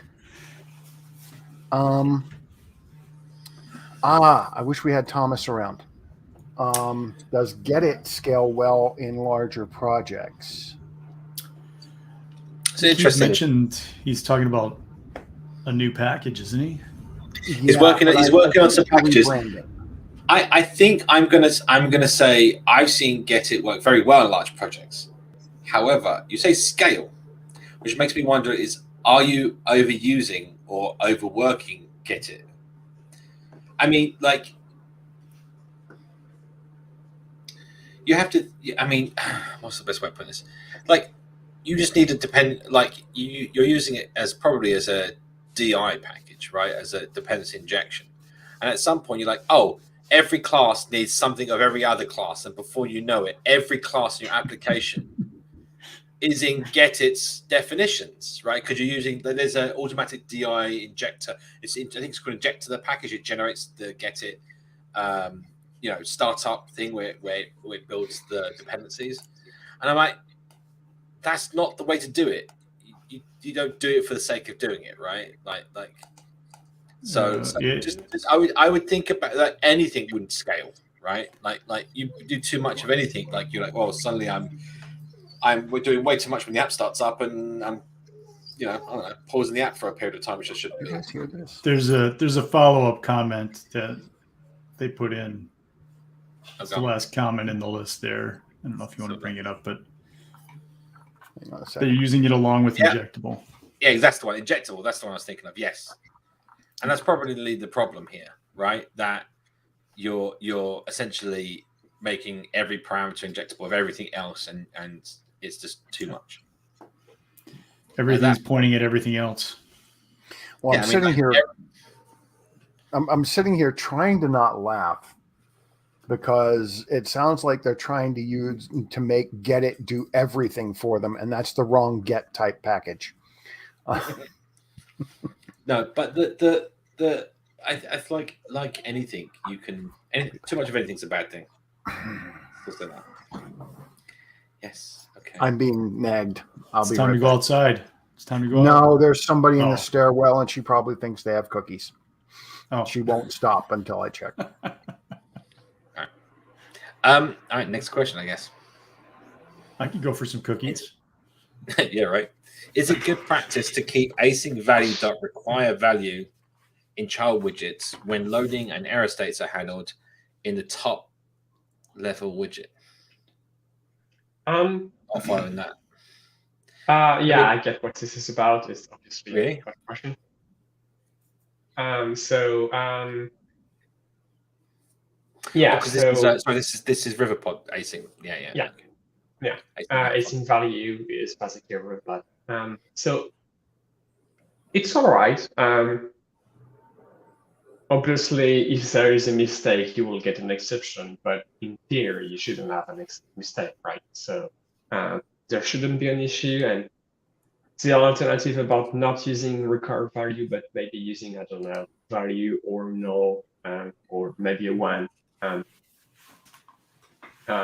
would technically work too, but technically you could easily silence the error if there is a error. So yeah, record value is just fine. That's typically what I recommend people to do right now. Cool. The Batman thing going on over here. Next question. Is it bad practice to inject ref into a state notifier, then use it to read and execute a function on another state notifier? No, that's fine. In fact, if you're going to use the new notifier instead of step notifier is kind of old at this point. Riverpod now comes with a new class for this called notifier, or async notifier if you're using an async function instead, which already comes with a ref inside it. And so you would naturally be able to do this without having to pass anything to it. Right. Okay. What about exposing an immutable state which can change over time after reacting? It's not immutable. I'm what? No, I mean, it could be. Yeah. Well, I mean, it could be you'll create a new replaced. immutable Well, state. yes, but Right? Yeah, I mean, a copy with, sure. What is this in relation to? Because this hasn't got Q in front of it. It's been picked up by mistake. That's true too. Why is it flagged? I don't know. Oh, you know what? This was probably something somebody was talking about in chat. Yeah. And it accidentally got flagged. Oh, I think it All was right. after the other one about injecting ref into state notifier. Maybe does it make sense? No, because no, this is a long time ago. No, it was even further back. Yeah. And Yeah, it's this is almost 15 minutes ago. Question. All right. Do you like to store stream in the widget or in separate business logic file? Of course, consumed by a stream builder in the widget. Logic and presentation layer. Do you like to store a stream in the widget? Well, I don't. You don't ever really store a stream. You store a stream subscription. Yeah. If you're going to subscribe to it directly, I guess you could get a stream and then hand it over to Stream Builder. And I mean, I guess it depends. Like sometimes you have to make a stateful widget to cache this stream instance because you don't want to create a new stream every time. There is this pattern with Flutterfire where when using dot snapshots, you create a new stream, but you likely should cache the dot snapshot string inside a stateful widget, because if the query changes, if the widget rebuilds somehow, you'll make a new restart the loading. It happens as well when you're missing init data as well, right? So when the widget tree rebuilds and you're getting a new stream, then init data kicks in and you're not getting the original value back, and then your whole UI He clarified he means declaring a stream in the widget or in a separate business logic file. Yeah. So I mean, again, like it it depends on what you want to. But good practice is to keep your widgets for widgets and your business logic, right? Yeah. But here's the thing: if your stream is relating to the widgets and specifically to the UI, then you probably want it in the widgets. I mean, again, it's you can test widgets, right? So the whole yes, you do want to separate your logic, right? That's just nice and you can see easily testable. However, you can test widgets, so it's not like other platforms where you can't really test widgets. So I had just a minimal thought on this. I've tended to shift all of my former uses of Feature Builder and Stream Builder over to Feature Provider and Stream Providers, just because for one, I have a much better management of when they're being initialized, what value they have most recent. Can I subscribe to it in multiple places? Can I watch it from multiple places? Can I listen to it with ref listen? I get a lot more control over that. And it also works better in mocking them when we're doing testing. So I really prefer that over the builders that we use. I need to give Riverpod 2 a go. The way I've always been doing it myself is I don't use stream. I normally have like a separate widget or class that I make that has a stream builder, or it just does the stream itself and does like set state, right? Like it has its own mechanism for managing wherever the stream is, and that's a widget that would listen to that sort of type of stream or something like that, right? Like you don't need to. People seem to think I have to use Feature Builder for Feature, I have to use Stream Builder for Stream. And the answer is no. You can just listen to a stream, and then when you get the data, if you're still mounted, set the state, and away you go, right? Like there are other ways to handle it, like. How do you think Remy's widgets to build it, right? They listen to the state objects, and when they get the changes come in, it rebuilds the widget. No different. All right. This is an interest. I think I see where this next one's going. But I think this is in response to the one earlier. Well, how to report all the caught and uncaught errors and exceptions to somewhere, for example, Crashlytics, which pretty much already handles that in its setup. However, also show a message to the user regarding that error exception. It's an interesting question for, you can put a bunch of them in certain places that you know might have a problem, but the uncaughts that you set up in the beginning of the app. The point here, right, is you set up an uncaught exception handler at the top level, and when it receives one, it can then just stick that in a stream, and then you can have some part of your UI listen to that stream and present the errors to the user. Yeah. And you just have to decide, on the ones that you are catching that you know about, right? Yeah. Is it something that you need to report to the user or not? Is it something that you can handle in a different way? Or ideally, you uncaught exceptions are happening because there's a failure that you don't want to present to the user in that fashion. Like it's failed somewhere else. If you're doing some sort of asynchronous operation, you're trying to present an error message to the user that the operation they performed failed. That's because you get an error back, like an exception calls is thrown from your future or added to your stream, or Remy's async notifier and all that kind of stuff, right? I mean, you're going to get your error state come back, and then that's when you update your UI. That's probably, and then your backend is explicitly saying this happens, right? And you can also choose on the back end of your app in the business logic, you can choose to capture the exceptions and log them directly. They're not going through the uncaught exception logger, so that let's say let's say I don't know, you've got like a Gmail app and you compose a message screen and you want to press send, right? So you fill out the boxes, you press the send button. That's gonna find an event or proceed to call some future or stream of something in the background that's asynchronous that performs the send operation to the server. And if the server fails to communicate properly, or there's a network problem, now you can just let that propagate up, and then it gets called to your UI, and then your UI that gets the error back could then just throw it, and then it would go down the chain of Flutter to the uncaught exception handler, right? But that's like your default behavior, if you will. But you don't want to do that, right? Like you want to present the user, sorry, could not send you a message. And in that case, you can propagate it up, and then you send back an exception saying, general exception, here's the message. And that's your own type of object that you fire back to the UI. And the UI, when it receives that, knows, okay, this is the error that I displayed to the user. And then you can also log those exceptions if you want to your own logger on the back end, and that can log out to Crashlytics. So, you've got options from both sides. And there's plenty of ways of doing this. It's really a case by case, right? Depends on how you're building your app and what you're building.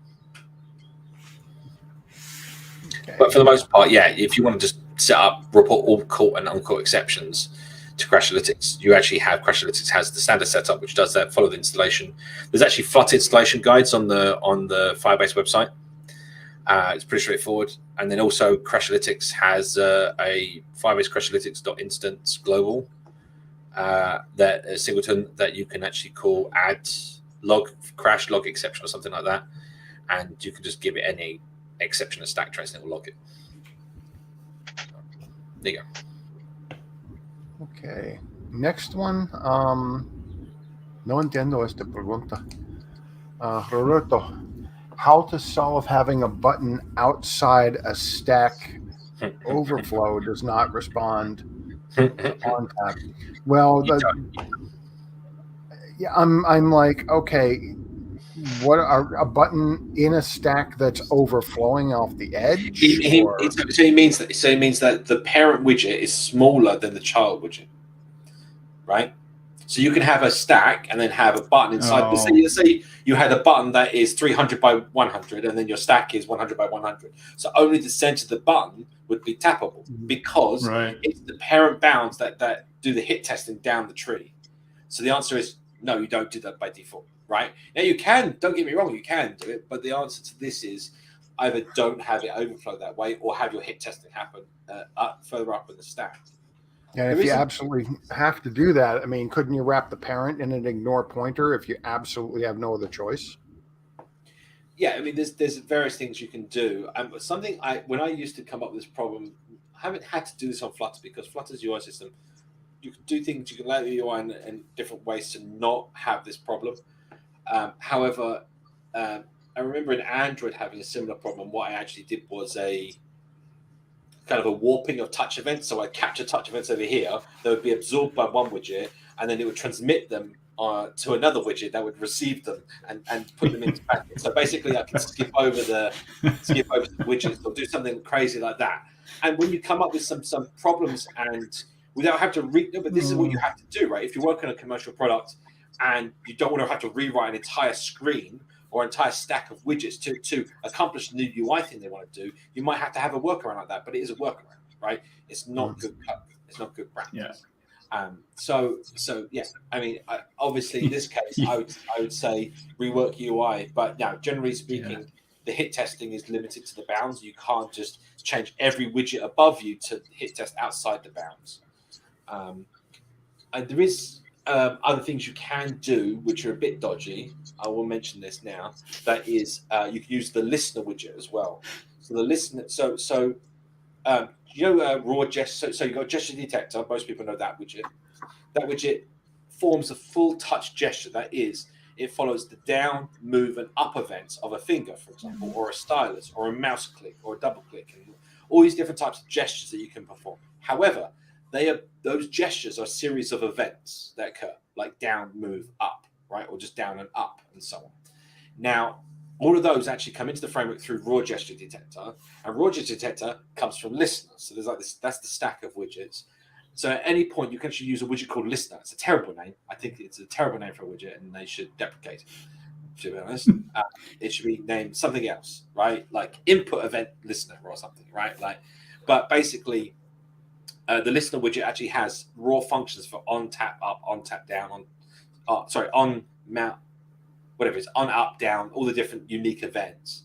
And what you can actually do is you can put that anywhere on your UI, and it literally doesn't matter if the gesture arena still suggests you're still going to get those events in listener. So you can take over the events for that portion of the screen and do whatever you want. You're basically not limited by the hit testing and gesture behavior of the UI in that sense, right? So yeah. I'm trying to remember.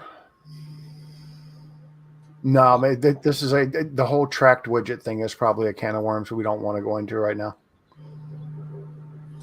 Generally speaking, I'm kind of curious why he needs the widget to overflow in a stack for what sort of layout thing he's trying to achieve that requires that kind of UI behavior. Yeah, that's the core of the problem, I would say. Yeah, that's right. Normally, you can do these layouts in other ways. So yeah. All right. What happens with Riverpod if Remy left it or got hit by a bus? Will Flutter take over, et cetera, et cetera? No, Randall will take it over, I'm sure. Randall's in the background going, no! The man behind the curtain has just run out of the building. So, I mean, what? So here's the thing, right? Simon, you've leaned too far back. No, sorry. All right. We've spoken about, so Remy can obviously speak about this point directly, but in the community as a whole, we set up the Flutter community in the first place to handle cases like this, where the owners can publish under the Flutter community publisher, and if they disappear or they're non-communicative or whatever else, we can take the package over and we can and republish it, and it's still the same package. It's not like a fork and a re-upload to pub. It actually is something. So these kind of things is some of the reasons why we want this left. We have the Flutter community accounts around. And if Remy wants to, he can publish under the Flutter community. This is the power. This is the power of all this. And then in the situation, if Remy was unable to update the package, then it's not just lost forever, right? That's the kind of deal. Well, I mean, going about that, there are actually a few solutions here. Like, first of all, we saw a similar case not that long ago with Dio, which was the maintainer stopped maintaining the package officially, and then within not even a day, someone else picked it up, made the form, and asked for the ownership of the package, and it was already sorted out. So I'm sure that if something happened, and I gave up on Riverpod, or maybe somehow got hit by a bus, like mentioned, someone would likely do the same. Which package was that? Sorry, Dio. Yeah. But that was handed over that was actually handed over in the community, and I think there's, as far as I know, there's never been any giving. The Dart team have never stepped in on a package and said, okay, you can have this package now, or anything like that. They strictly stay out of that. That is the way it is. In fact, their own Flutter packages, they've not done that on. They've actually, like, when the Plus packages came out, they just said in the README, you should now go use the Plus package. This package is deprecated, but it's like the package wasn't given away. The name wasn't transferred. That's just the behavior. That was how it works. And it's the team, in all fairness, the team has made it very clear they're trying to minimize the SDK to the core elements that are going to be needed for everything, and then anything that's not needed everywhere should be a package. So if a package comes up that takes over that kind of functionality, then I'm sure they're happy to get rid of it. But this also, one thing real quick though, Simon had mentioned the community account and all. Flutter community has a GitHub that has all these repos in it. And in fact, if I remember correctly, we're still looking for some help with that. Yeah. Because and part of the job on that is if you're running it, part of your job is to try to find people to maintain things. So you don't run around maintaining it all yourself. But this question also reminds me of the question I hear all the time about what would happen if Google were to abandon Flutter. And I laugh at that one, not because Google would never abandon something good. They've done it in the past. But if Google were to abandon Flutter, then that means I might actually get a PR landed instead of Hixie saying that, I need to change something. I was going to say, though, that the point is, if they ever did that, it would be done responsibly, and they would give it up, and they would give up the package to the companies. That probably this is how most open source projects work.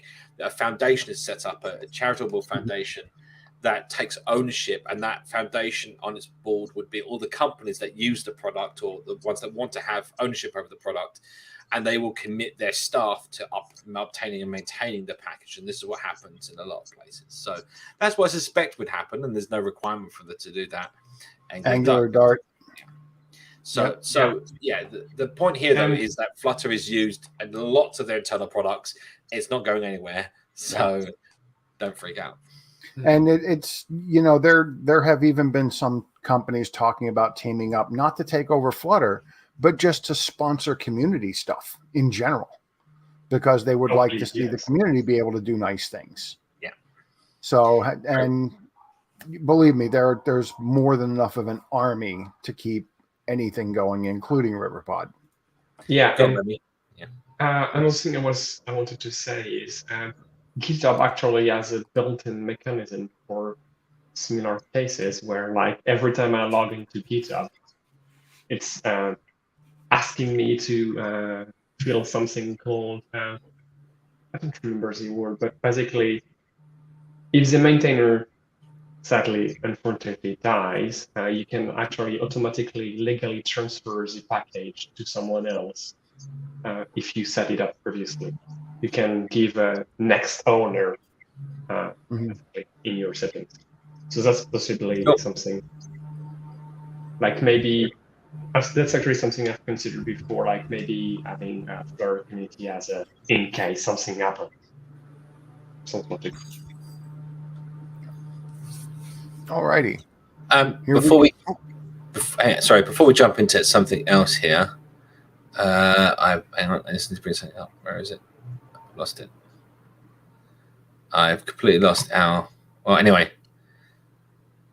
No, I've lost. Oh, there it is. No, I found it. There you go.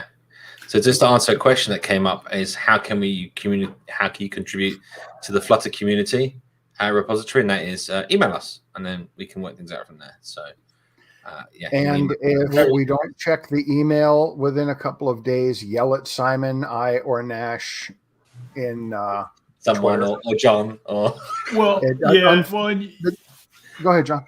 No, I was just gonna say, but you're. I mean, that depends on what the question really is asking, right? I mean, if you just want to, contribute like a fix or something, you can just do a PR. But if you're talking about, I don't think that's what I was getting at because the way it was worded. But yeah, if that's just say contribute to the community, period. Yeah. That's a very dangerous question because no, he said community owns a lot of stuff. Yeah. And there's not just one repo; it's an organization. So that's there are 20,000 people in the Slack, and I always need moderators. There's John. Could you use a hand editing the medium? Perhaps. No, so far it hasn't been too bad, but okay. It goes then there's the GitHub. Basically what happened was Flutter community was a whole bunch of friends started up a bunch of different parts of a support infrastructure, and then we all said, "Oh, the heck with it, put it under one name." Yeah. So and then everyone got busy. Yeah. Well, so no, the honest truth is we all, good God, we were all around, I think, since Gitter. And yeah. We all worked really hard because we wanted the good old days Flutter for a job. we wanted to see this happen. So we all worked very hard to try to promote Flutter and talk about it at conferences and build a good support structure. And what happened, the reason that we are now slow to do things is we succeeded. We got those jobs. We got those contracts. So the 8 hours a day I used to spend on community work is now being spent on hours that I can actually get paid for. Dude, I just looked at I was just thinking it's 2017, right? When we were doing that. So that's 6 years ago. September. Yeah, it was a long time September ago. 2017. Where did 6 years go to? Oh my God. Because I think I remember being in Gitter in I started in September 2017, and I think it was October. And I'm sitting there wondering, hey, who's this new person, Remy?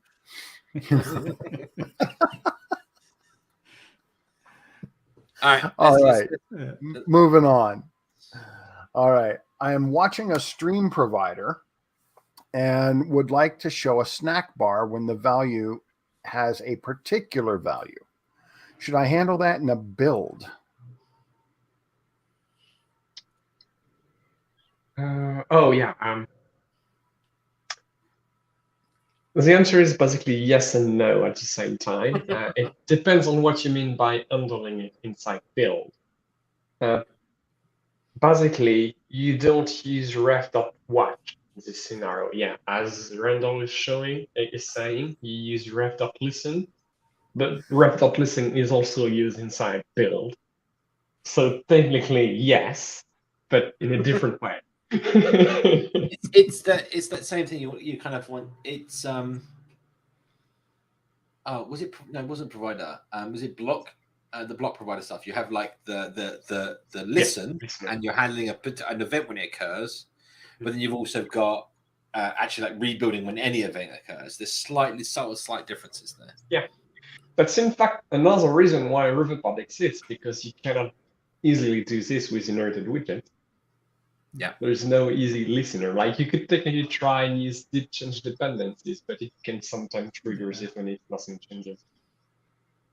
And I think Randall's confused because he's doing written answers here, and no, Randall, that's your hours and hours on Stack Overflow. If you're going to answer here, you have to come on and use your mouth to speak. Right. Getting a thumbs up from Randall here. All right. Do you recommend Riverpod test package? It's easy for testing all the notifiers and providers. I saw it pop up a few days ago. Personally, for now, I would say no. Because it looks very inspired from block test, and I voluntarily don't use this approach. I don't necessarily personally like it. I mean, it's fine if you do, but I personally don't. In my opinion, it's focusing more on reducing the number of lines in your test rather than making your test more robust. Because it's basically relying on stream matchers, and I feel like stream matchers, with them, you lose the when exactly is the event sent. Like, say you want to test something like set the state to loading and then set the state to data after loading, after the event is handled. If you were to do that with stream matchers, if somehow you set the loading right before updating your state, instead of at the start of the method, your state would likely still pass anyway, because you would still send the two events, but just too late, if you're following me. Not sure if it's very clear. So yeah, short story, I would likely say no, but I mean, if you want to try it, I won't tell you not to.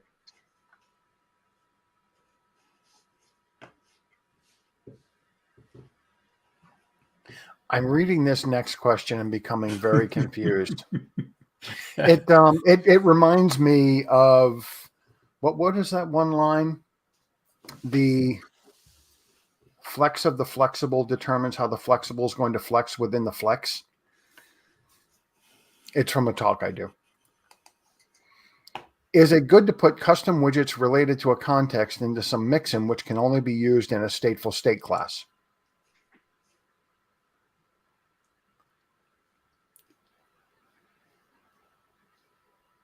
Wow, it's quiet. I'm just trying to put the whole thing in a, well, if I put a custom widget related to, so obviously a widget that needs context, Mixin. Yeah. I think Simon is muted. Somebody had to do it. Yeah.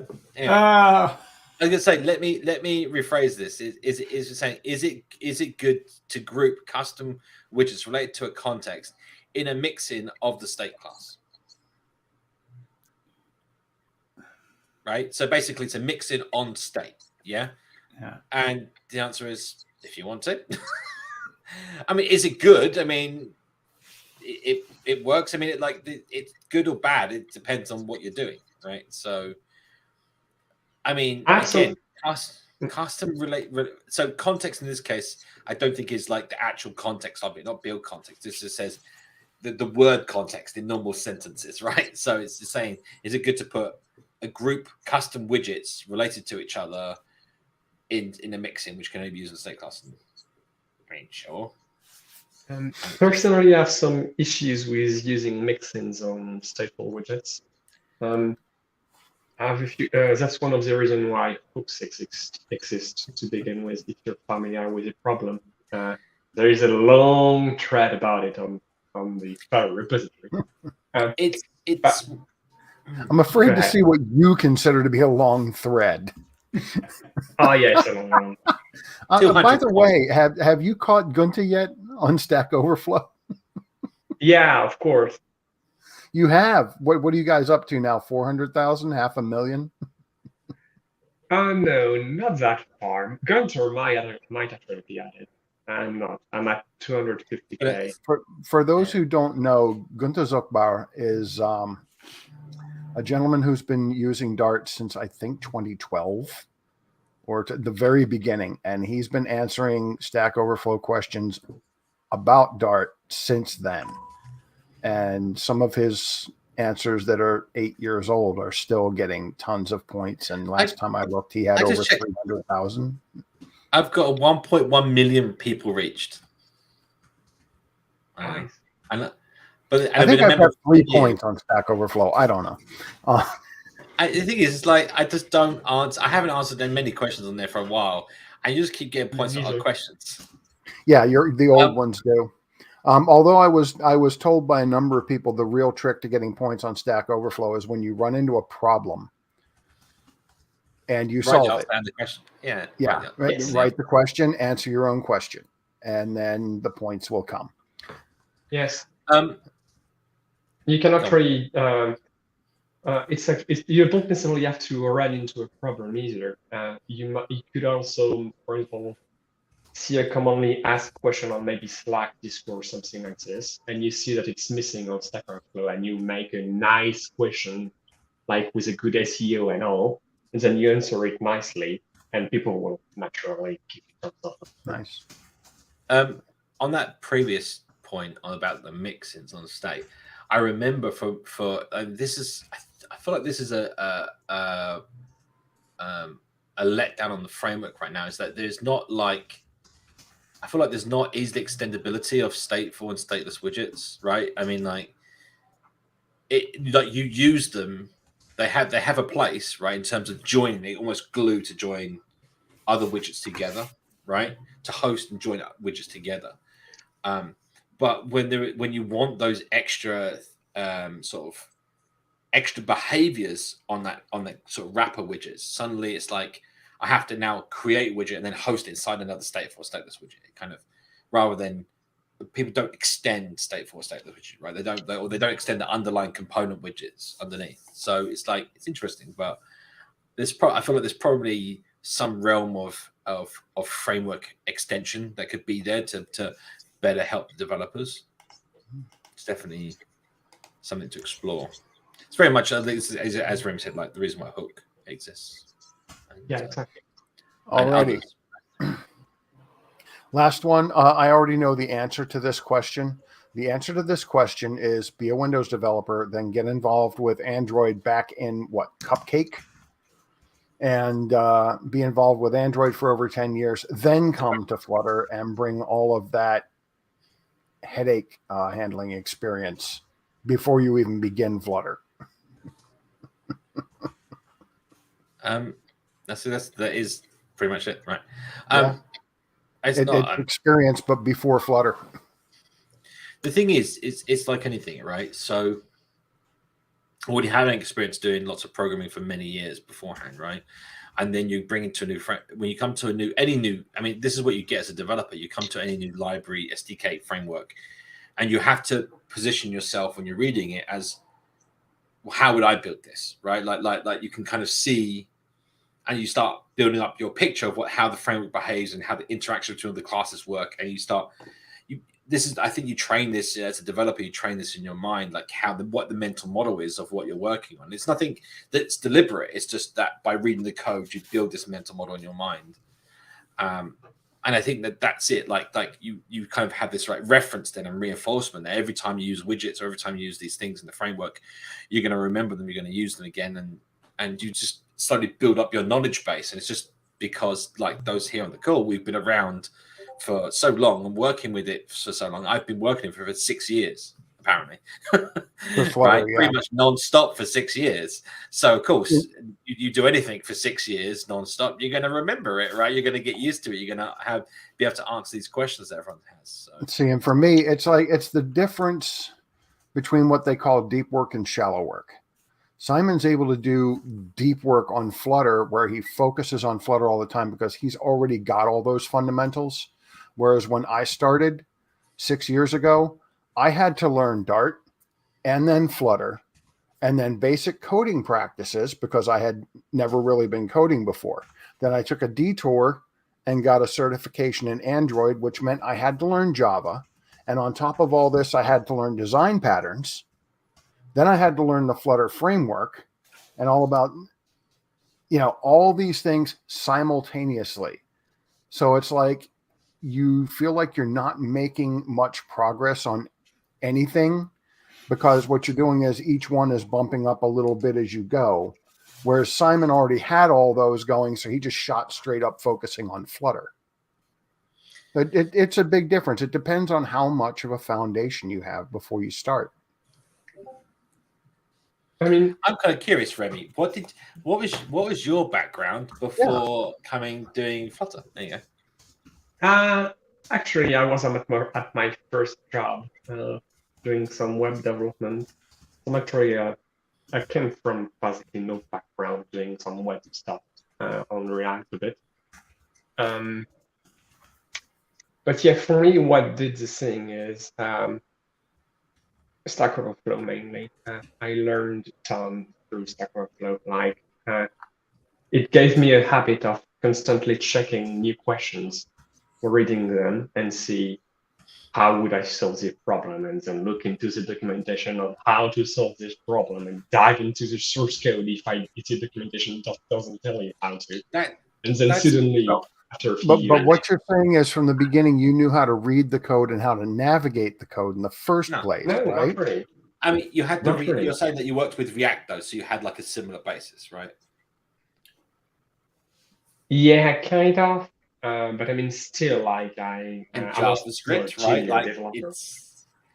I will mention that point that you sent about asking questions. I want to just cover that quickly because it's kind of interesting you say that, because I found this in the industry at large. When someone works at one place on one project for many years, they only know the solutions and like the code base that they're working on because they're not reaching out on their own to look at something else.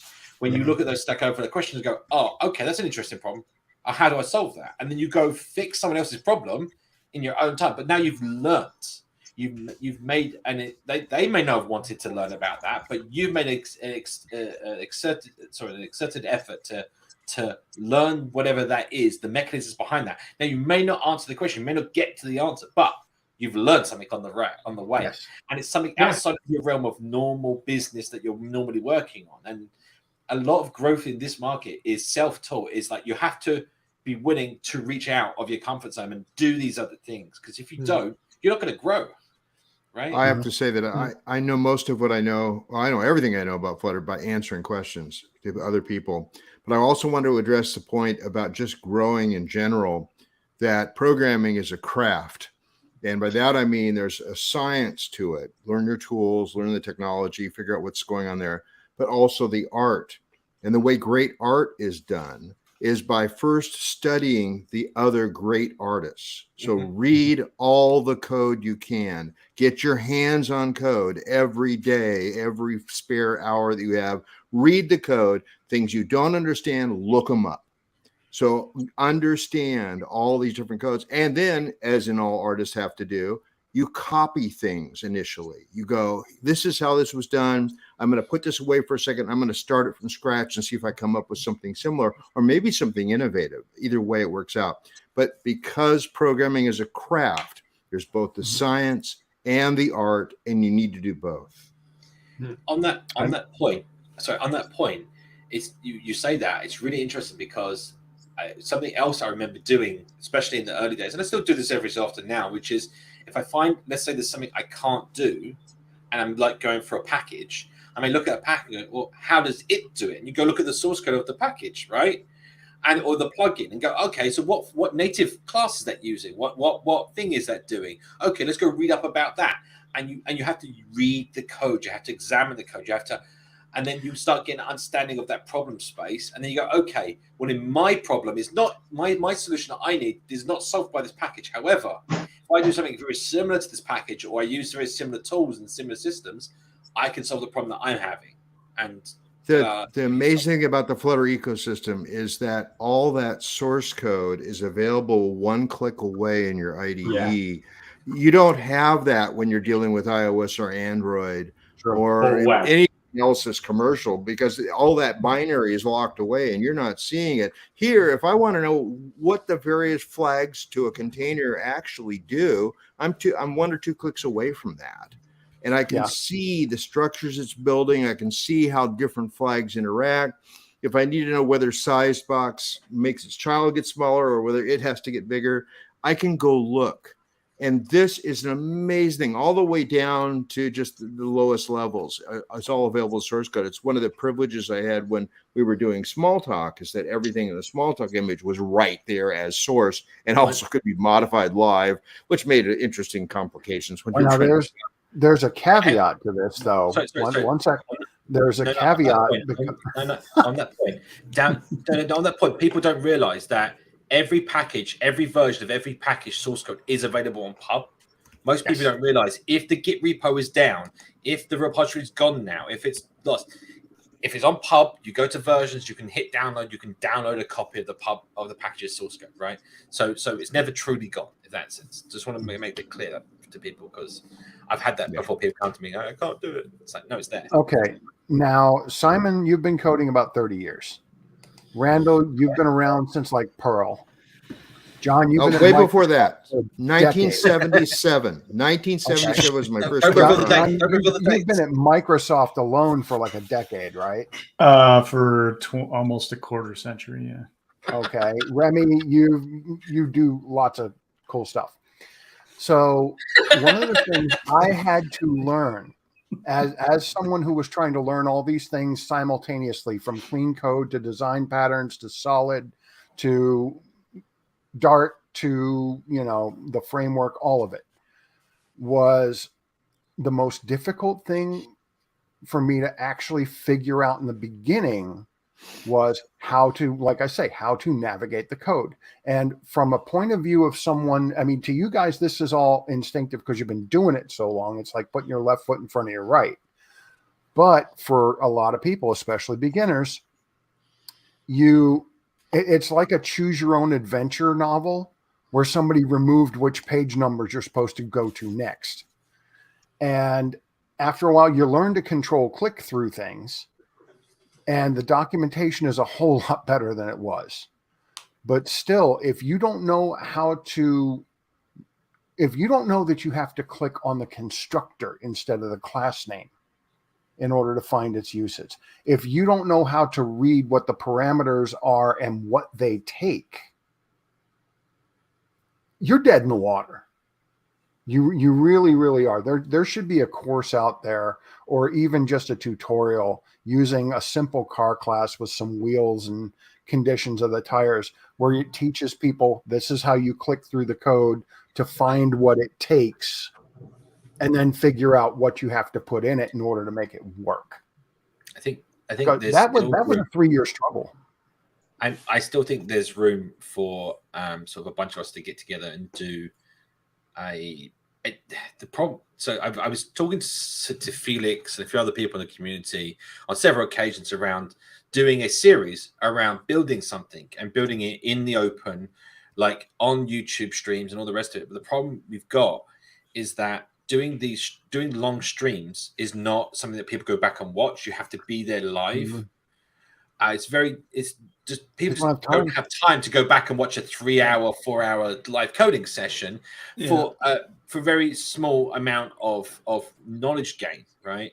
So either it's in the background, or what you need to do is have a high grade of editing where you take that 4 hours, it's edited down, and you get capture all the informative pieces out of that and actually form it up into something more productive. Or you start doing a highlights reel, or you start doing, it's really difficult to actually have coding. So all the information, all that knowledge that you get from just seeing someone coding a project, or some people code a project from start to end, it's so knowledgeable, but you can't capture it. Like, if someone could come up with a way of representing that in a nice episodic format, then I think that it's a winner. But it's honestly, no one's done it yet that works. You see, like, what was it like? Even Reso coding, like, it's like 12 parts, and they're all like, and that's what I was going to say. Is they're all highly edited, they're all highly scripted, and it's like great. But but the thing is, you could do something similar to the boring show, and just say, do 10 or 15 minutes of it, wrap up the point that you're on, and say, catch the next video. Count 1, 2, 3, and start the work for the next video. So that's not what he's later. But what Simon's getting at is, you want to do the boring show where you do 3 hours or however long every week, but then somebody goes back through that and pulls out all the interesting stuff into a smaller, because there's a lot of stuff in between that you don't care about, but it's the piece where you see the person doing whatever it is that's interesting that you care about, and if you can break it into those things. And all the discussion that takes place during those times in between. Yeah. It's like being at big conventions. If you've never been to a big convention, I hear this over and over. I mean, I have been to social conventions, dance conventions. I have been to Google Developer Group conventions. I have been to Flutter conventions. It's always the same. People say they get the most out of the time spent hanging out with people in the hotel lobby, hanging out behind the hotel in the area where everybody sits outside, and you start The having hallway this- track. Yes, Hallway track. it's the hallway Yeah. track. That's a great way to put it. All Yeah. the talk that is unscripted, where you get to be face to face with people like Randall and Remy and Simon and John, and you get to talk to them and ask a question one-on-one, or maybe in a group of 3 or 4 people while you're sitting back having your third beer. That's where you learn the most. And that's why I'm saying during the boring show, a lot of the most educational points might be one person talking, stalling for time while the other person is trying to look something up. So what's the interesting part? Anyway, All of it. yeah. Yep. It 2 o'clock, pumpkin. It's Time to wrap up, sadly. Yeah, it's time to turn on my paying time clock. Yeah. So. You know, it's always weird going into these shows because we're never sure if we're going to get enough questions to cover, you know, even an hour. And then we are up against 2 hours again, and we have more questions coming in. Come back in 166 hours. That's my just to wrap number. this one gonna up. work here. I mean, unless I'm mistaken, I think what they're talking about is if you use constructor and then click on the constructor, that you'll eventually get back down in a lot of cases to an abstract class. And then if you click on the abstract class, well, if it's in the framework, you're not going to get too much of a list. You can find implementations. Oh, yeah. So you can find implementations. So for things like interfaces, you can like depending on like VS Code, you can just right click and there's like find implementations or in that kind of thing. Right. In IntelliJ/Android Studio, there's a little icon in the margin on abstract classes and functions, which take you to the implementations. And you can also go to the definitions of the classes of the object you're looking at, which is kind of fun too. Yeah, there's just use the IDE. I think that's another thing. Like a lot of people don't learn use your IDE. IDEs. Yeah, exactly. I was just about to say that. Learn to, and then that's what will help you learn to navigate the code. The IDE is your tool for generating code, and if you learn it properly, it then becomes a power tool. Right, it really does. It will speed your development up. You're navigating around and being used to flipping between files and finding content and hopping around the code. That is your power tool, right? Learn it well. By the way, John, somebody was asking about the painted F behind you there, and actually it's paper, isn't it? It's a paper. It's a bunch of paper put together. But I mentioned in my reply in the chat that one of these days I'll find a few hours to venture into my basement workshop and build something out of wood and painted or plastic and painted with some LEDs and some other stuff that I want to do behind it. 3D printers are for. Oh, well, I have one. I just haven't decided how I want to build it. I know what I want to do. I want to do kind of the Flutter Qubit poker chips. With some lighting behind it and all that stuff, but I haven't had a time to go down there. If you want it that big, you could just get some like Critic/Perspex and blue Critic, and then do the slot stuff, right? And just together. Yep. So I got to figure out exactly what I want to do, but I'm going to replace it with something more lighting to also add some lighting in this room. So tomorrow is Star Wars Day. I just want to say that May the 4th. Came up with this. May the 4th. Yeah. So there's Dash. Did this with Dolly. It's kind of cool. So somebody's in the stairwell. No. We didn't see it, Randall. We didn't see it. Oh, what? It went up and down. It flashed there and back. Yeah, there's nothing there. Wow. When you share, it has to be added to the stream afterwards. Oh, I have to do something. Oh, there we go. Oh, there we go. Oh, there we go. Yeah. Very, very simple prompt. Basically, it was kind of cute. Evil. So, Star Wars Day coming up tomorrow. There you go. All right. With that said, we are out of here, and we will see you next week. 166 hours. 166 hours right here. Same bat time, same bat channel.